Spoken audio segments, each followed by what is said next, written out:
Ladies and gentlemen, welcome back to the channel. My name is Doxy, and today we are diving back into the world of Pokemon, because if you followed my channel for a while, you'll know that a few months ago I basically reacted to a video that showed some of the secrets of Pokemon Red and Blue that most people just don't know about, and honestly I really enjoyed watching it and I wanted to do it again, this time with another generation.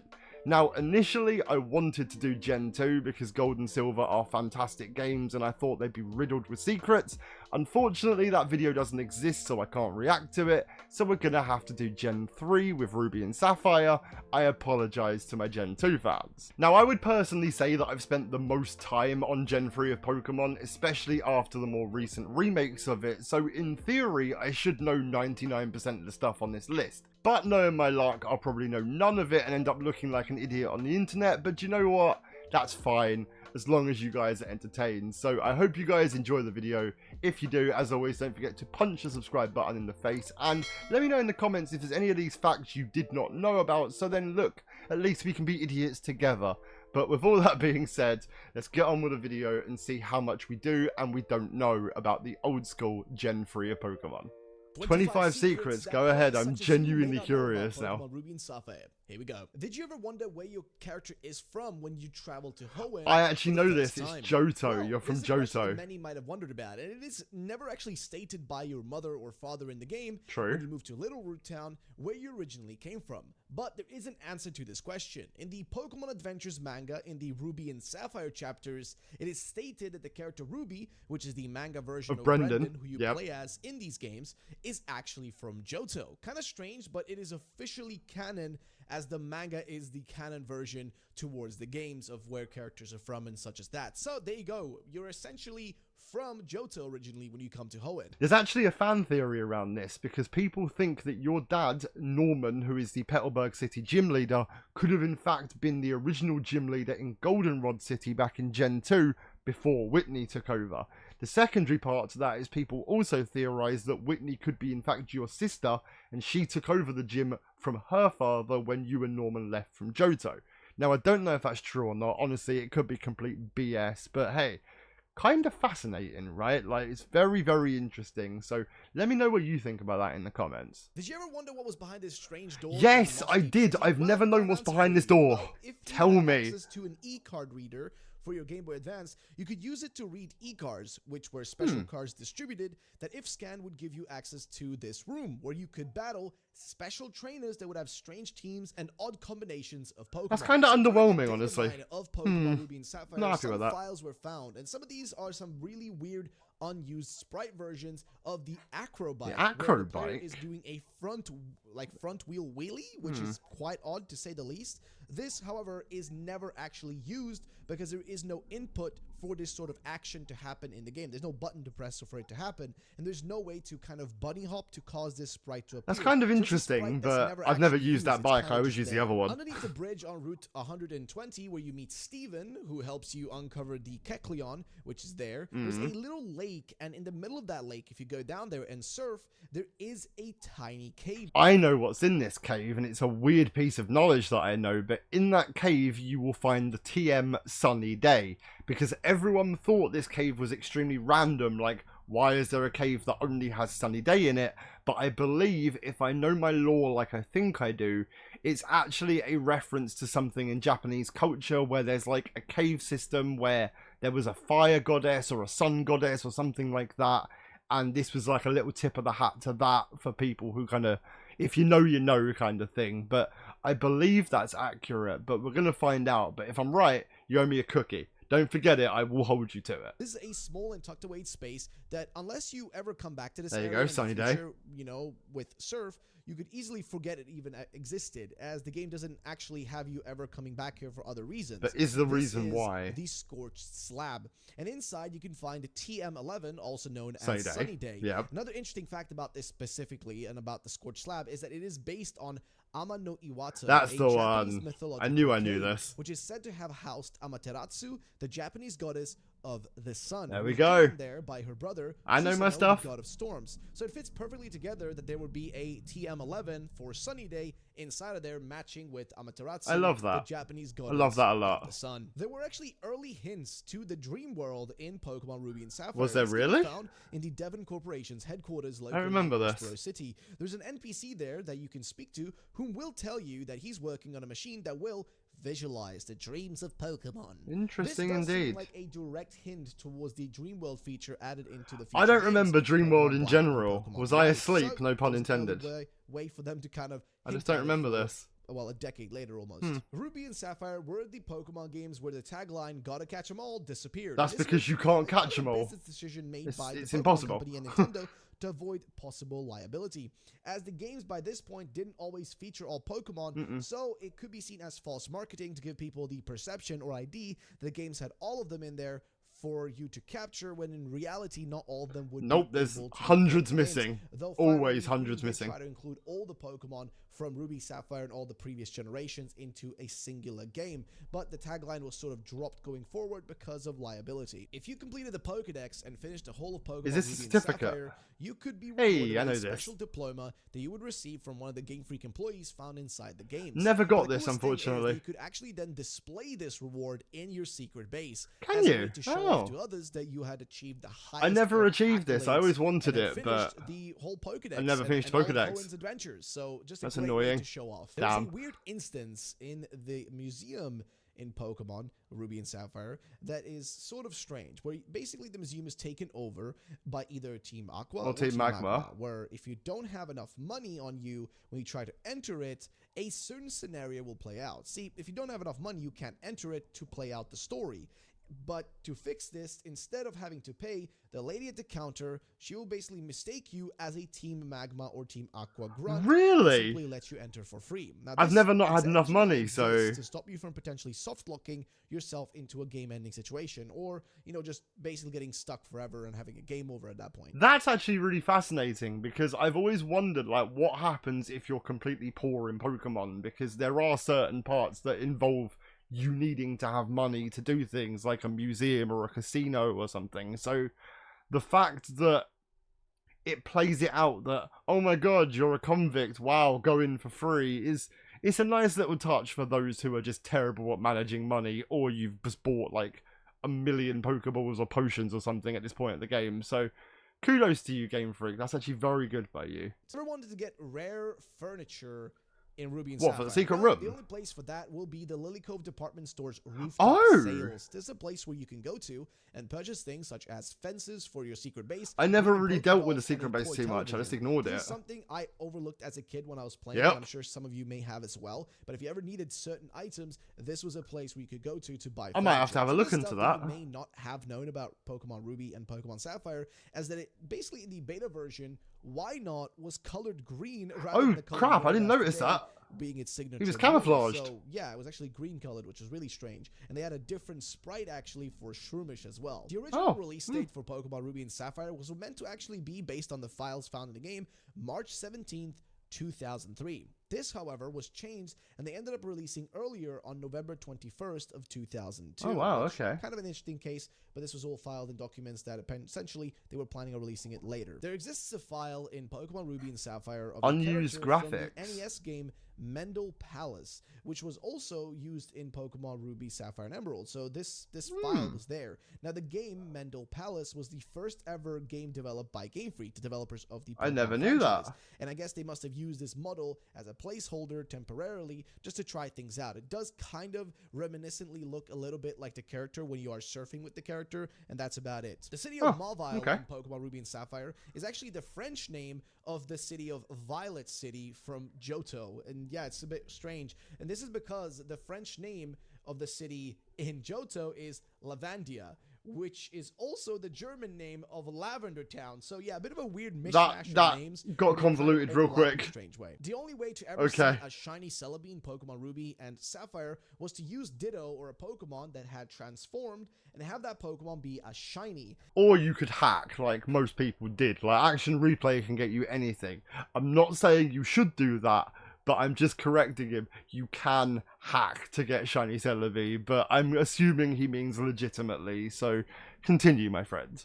And then face off against a Celebi. This was the only way to see Shiny Celibi in the games, as there was no legitimate way to Yes, there we go, yeah. in any way whatsoever otherwise. The only way to actually get it was to use cheats to get the shiny. There we go. No other way works, as the game checks to see if the Pokemon is legitimate, and if it's not, it just simply won't work. So Oh. yeah, it's kind of That's a strange bit way sad. where you have to use a Ditto basically With a to, shiny Pokemon. you know, see a shiny Celebi. It's kind of strange. There's quite a bit of unused music in Pokemon Ruby and Sapphire. I love There the is a music to test this game. theme for the little route, which is a weird one. Then there is also Route 38 and 39 themes from Gold, Silver, and Crystal.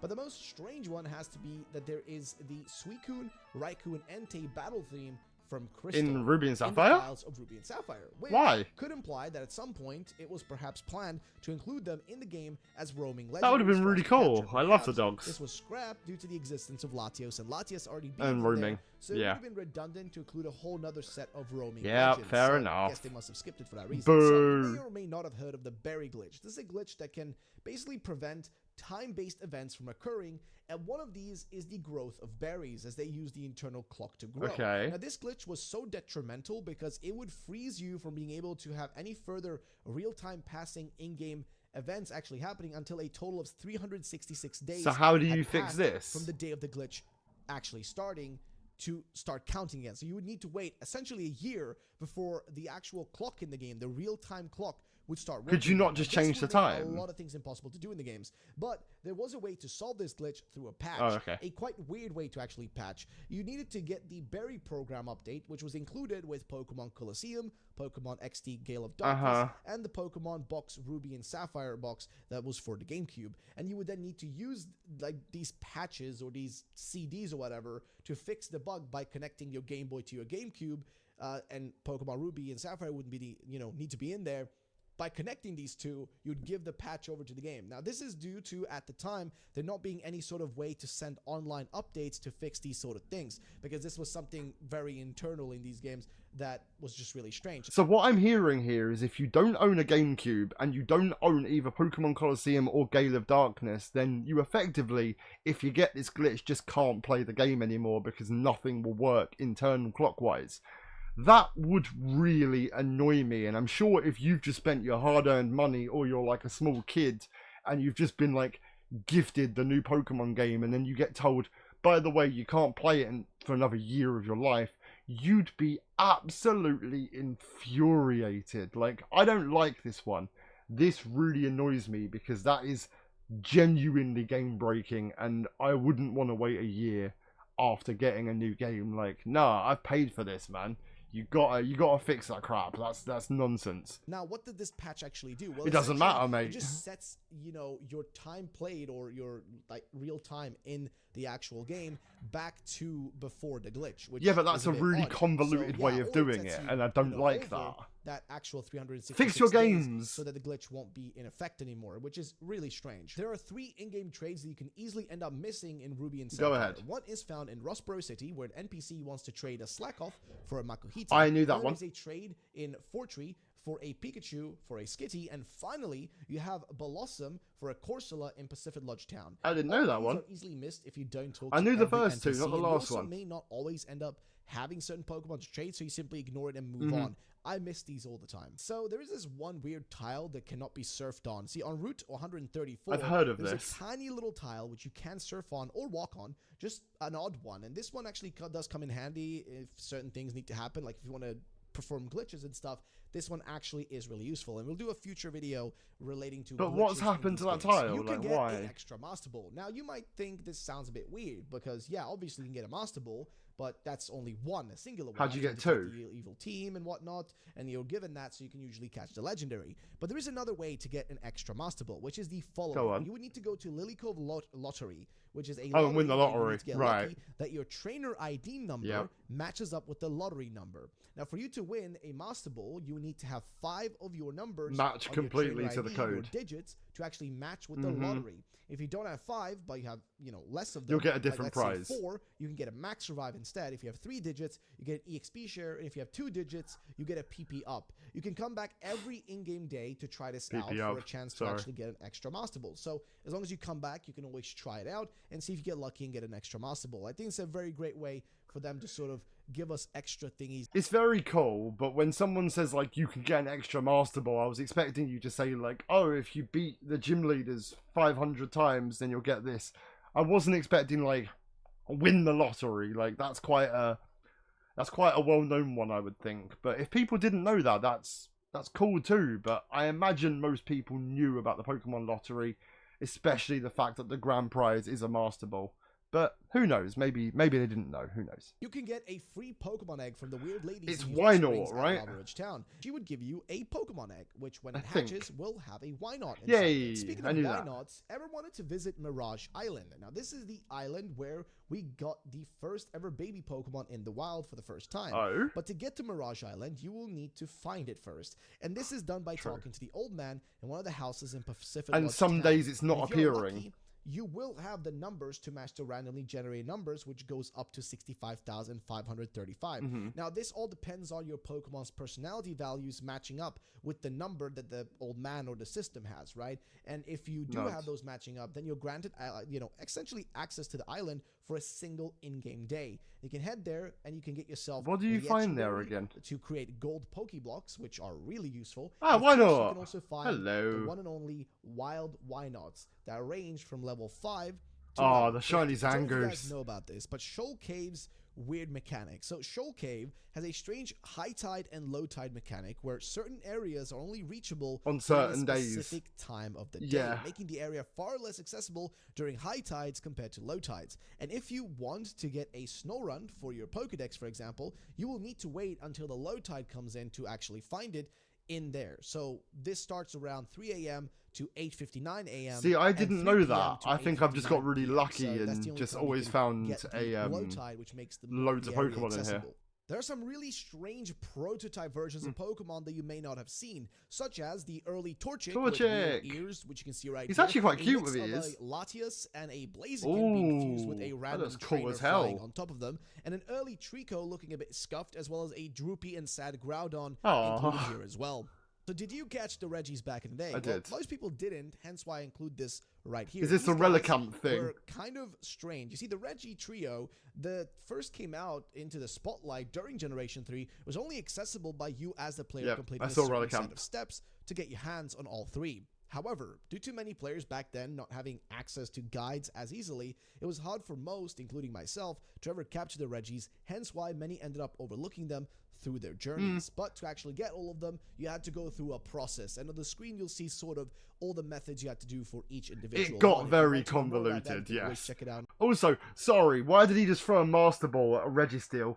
That's legitimately just triggered me. Like, of all the legendaries or demi-legendaries to chuck a Master Ball at, Registeel was not the one I would have done it on. Like, I get it, he's telling me cool facts, but whatever footage that was, whoever's footage that was, you're a dingus for throwing a Master Ball at a Registeel. They ain't that hard to catch. Sorry, I had to have that rant because I just saw it and it genuinely pissed me off.